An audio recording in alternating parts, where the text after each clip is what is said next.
अहिल्यानगरच्या दिशेने जात असताना ओबीसी नेते लक्ष्मण हाके यांच्या गाडीवर अज्ञातांनी हल्ला केला आणि त्यानंतर सरकारने त्यांना Y+ सुरक्षा दिली आहे। आता हीच Y+ सुरक्षा काढून घेण्यात यावी अशी मागणी मराठा क्रांती मोर्चाचे समन्वयकांकडून करण्यात येते। आपल्यासोबत लक्ष्मण हाके जी मागणी आहे ती मराठा क्रांती मोर्चाच्या समन्वयकांकडून करण्यात येते की तुमची जी Y+ सिक्युरिटी आहे ती काढून घ्यावी। काय कसं बघताय? खरं तर मागणी कोणीही करू शकतो, मागणी त्यांनी जरूर करावी। आत्तापर्यंत 8 ते 9 वेळा हल्ले झालेले आहेत। हल्ले करणारे कोण आहेत आणि जो मागणी करणारा व्यक्ती आहे त्या व्यक्तीने मला किती वेळा शिवराळ भाषेत बघून घेण्याची धमकी दिलेली आहे याचं एकदा गृह खात्याने याचा अभ्यास करावा। आणि शेवटी सिक्युरिटी कोणाला द्यायची हे गृह खातं ठरवतं किंवा पोलीस डिपार्टमेंट ठरवतं। त्यामुळे पोलीस डिपार्टमेंट संरक्षण द्यायचं का काढून घ्यायचं ते ठरवेल। आम्ही सुरक्षा असली आणि नसली तरी आम्ही ओबीसीचा लढा लढणार, ओबीसीचे बाजू मांडणार, ओबीसीचे प्रश्न मांडणार। कोण अन्याय अत्याचार जुलूम करत असेल तर आमच्या जीवनाच्या शेवटच्या श्वासापर्यंत आम्ही ही लढाई लढणार। आता isakal.com आहे देशातील नंबर 1 ची मराठी न्यूज वेबसाईट। प्रत्येक अपडेटसाठी isakal.com ला नक्की भेट द्या। दिवशी हल्ला झाला त्यानंतर तुम्हाला काही सरकारकडून कोणाचा प्रतिनिधींचा फोन आला होता का आणि तुम्ही ही अशी प्रकारची सिक्युरिटी जी मिळवण्यासाठी यासाठी अर्ज केला होता का? नाही, अर्ज तर तो अगोदरच होता। पुण्यामध्ये माझ्यावर हल्ला झाला त्यावेळी मी पुणे CP ऑफिसला हा अर्ज म्हणजे मला धोका आहे मी अर्ज दिलेला होता।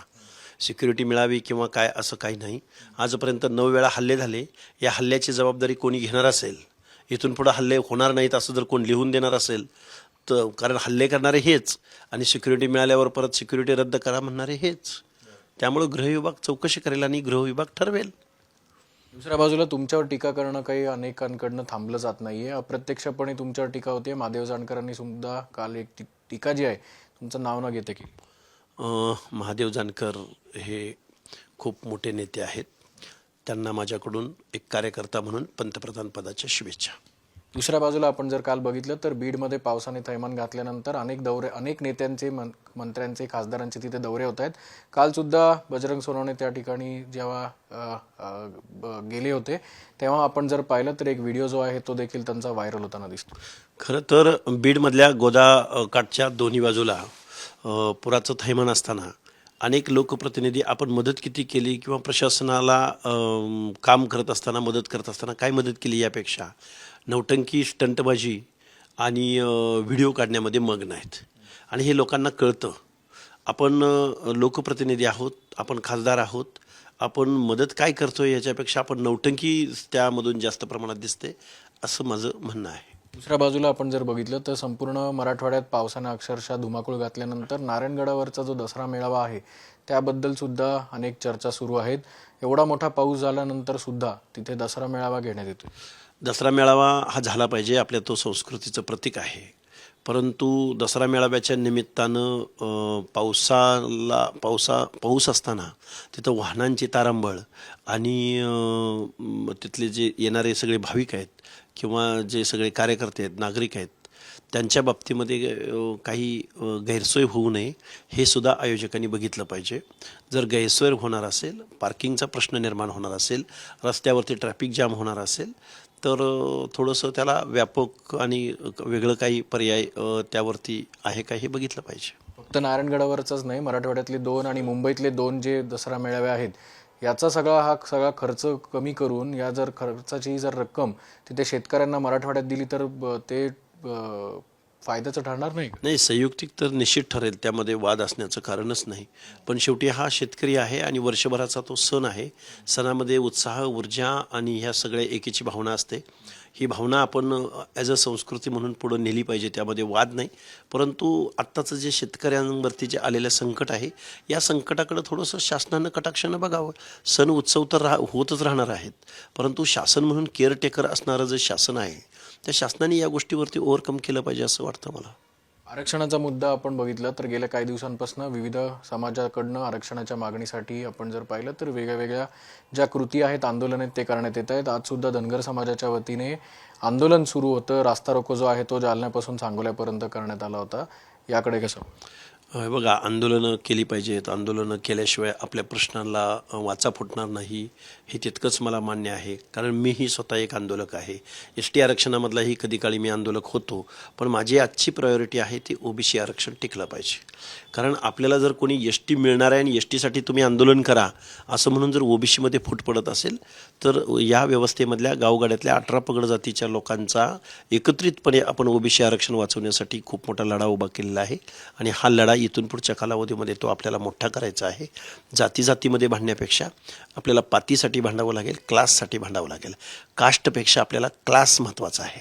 कारण आत्ताचं आपलं ताटातलं आरक्षण वाचवणं ही एवढी मोठी प्रायोरिटी आहे की येऊ घातलेल्या निवडणुकामध्ये तुम्हाला साधं निवडणुकीला सुद्धा OBC विरुद्ध OBC लढता येणार नाही, तर OBC विरुद्ध बोगस कुणबी, OBC विरुद्ध राज्यकर्ते जमात अशा पद्धतीनं या लोकांसमोर सामना करावा लागणार आहे.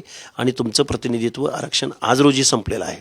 ST कोणी दिली तर आम्हाला आनंदच आहे ना, पण ST कोणी देईल या भ्रमामध्ये जर तुम्ही ताटातलं आरक्षण सोडणार असाल तर तो खूप मोठा आत्मघात ठरेल. शेवटचा प्रश्न, उद्या दसरा आहे, विजयादशमी आहे, सीमोल्लंघन करतात अनेक जण, तुम्ही कसं सीमोल्लंघन करण्याचं काही ठरवलंय? आम्ही सीमोल्लंघन करणार. गावगाड्यातला OBC आणि आत्ता पावसाचे दिवस संपल्यानंतर आम्ही रथयात्रा काढतोय. रथयात्रा ती अशी असेल की OBC जोडो अभियान असेल. ती साधारणपणे 1300-1400 किलोमीटर चालेल आणि एकदा सुरुवात झाली की 11 ते 12 दिवसाचा आमचा रोडमॅप ठरलेला आहे. आम्ही गावाला, गटाला, तालुक्याला जाऊ आणि OBC बांधवांना जागृत करू. जर इथल्या राज्यकर्त्या लोकांना जर झुंडीची भाषा कळत असेल, बॅलेटची भाषा कळत असेल तर OBCसुद्धा राजकारण करेल, OBCसुद्धा एकत्रित येईल. आणि इथल्या शासनाला आम्ही 50-60% आहोत आणि आम्ही एकत्रित येत आहोत आणि तुमचं ऑडिट करू, हा मेसेज आम्ही या सीमोल्लंघनाच्या निमित्तानं पुढच्या वर्षभर महाराष्ट्रामधला OBC आम्ही गावागावातला OBC एकत्र करू, नोकरदार एकत्रित करू, शासकीय कर्मचाऱ्यांची संघटना बांधू आणि त्याच्यापेक्षाही गावगाड्यातल्या OBCना एकत्रित आणून महाराष्ट्रामध्ये OBCची ताकद इथल्या राज्यकर्त्या लोकांना निश्चित दाखवून देऊ. कोण कोण असणार या रथयात्रेत? कुठून सुरुवात होणार? किती दिवस चालणार? आणि याचा समारोप कुठे? हे बघा, मधला पावसाचा कालावधी होता. ऑलरेडी आमची ही यात्रा सुरूच होणार होती, पण पावसाचं वातावरण आणि एकूण मराठवाड्यातली परिस्थिती पाहता आम्ही ती नांदेडपासून सुरुवात करणार आहोत. आणि त्याचा जो नांदेडपासून सिंदखेड राजा आहे, गोपीनाथगड आहे, अरण आहे, चौंडी आहे, असं पहिल्या टप्प्यामध्ये काही ऊर्जास्थळांना आम्ही भेटी देणार आहोत. आणि साधारणपणे 1100-1200 किलोमीटरची ही संघर्ष यात्रा असेल. OBC जोडो अभियान असेल, OBCच्या मनात विश्वास निर्माण करणं असेल आणि आपलं आरक्षण टिकलं पाहिजे यासाठी आम्ही पूर्ण डिवोशननं प्रयत्न करू. तर आपण बघू शकतो की गेल्या काही दिवसांपासून लक्ष्मण हाकेंच्या सुरक्षेत जी वाढ करण्यात आली आहे त्याबद्दल आंदोलन करण्याची जी मागणी आहे ती धरण्यात येते. तर दुसऱ्या बाजूला माझी सुरक्षा काढून घेतली तरी चालेल, मला सुरक्षा नको, पण जातीचा लढा जो आहे तो मी कायम ठेवणार आहे. आंदोलन करायचं असेल तर तुम्हाला तो अधिकार आहे, मात्र सुरक्षाच्या बाबत जी भूमिका त्यांनी मांडलेली आहे ती अतिशय स्पष्टपणे जी सरकारला त्यांनी सांगितले आहे, काढायचा असेल तर काढा, नाहीतर ठेवा, पण हा लढा जो आहे तो कायम असाच सुरू राहील. कॅमेरामन सुमित भोसलेसह अक्षय बडवे, साम TV न्यूज, पुणे. देश विदेशातील प्रत्येक घडामोडींचे लाईव्ह अपडेट मिळवण्यासाठी आता साम टीव्हीच्या सर्व सोशल मीडिया प्लॅटफॉर्मला लाईक, फॉलो आणि सबस्क्राईब करा. तसंच सर्व नोटिफिकेशनसाठी बेल आयकॉन प्रेस करायला विसरू नका.